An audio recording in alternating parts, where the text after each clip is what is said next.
Aral সাগর মধ্য এশিয়ার কাজাখস্তান ও উজবেকিস্তানের মাঝামাঝি অবস্থিত একটি হ্রদ।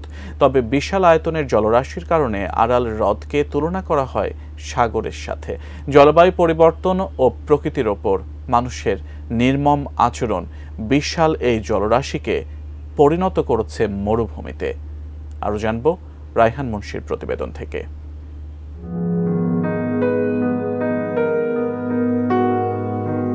মাত্র কয়েক দশক আগে যেখানে ছিল নীল জলের অথই জলরাশি, সেখানে এখন শুধুই কাঠফাটা মাটি।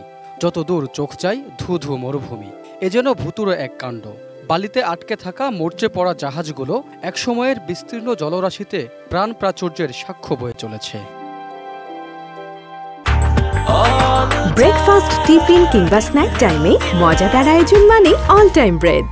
অতীতে হ্রদটি উত্তর থেকে দক্ষিণে প্রায় 435 কিলোমিটার ও পূর্ব থেকে পশ্চিমে 290 কিলোমিটার বিস্তৃত ছিল। 60-এর দশক থেকে ধীরে ধীরে সংকুচিত হতে শুরু করে এর আয়তন। এক গবেষণায় নাসা জানায় 1960 পরবর্তী সময়ে কাজাখস্তান, উজবেকিস্তান ও তুর্কমেনিস্তানের শুষ্ক মরুভূমি অঞ্চলে তুলাসহ অন্যান্য কৃষিকাজের জন্য সিরদরিয়া ও আমোদরিয়ার গতিপথ ঘুরিয়ে দেয় সোভিয়েত ইউনিয়ন। এরপর থেকেই এখানে কমতে শুরু করে জলের প্রবাহ। 1997 সালে হ্রদটির প্রায় 10% এলাকা শুকিয়ে যায়।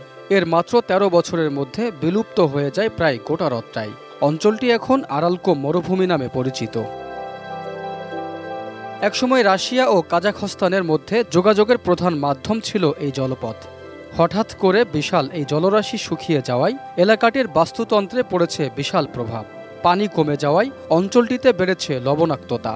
হুমকির মুখে পড়েছে এসব এলাকায় বাস করা প্রাণীজগৎ। বদলাতে হয়েছে হ্রদের জলে মাছ শিকার করা মৎস্যজীবীদের জীবিকা।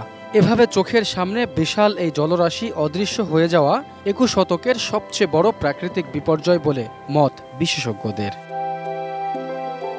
Raihan Munshi, desk report, ATN news.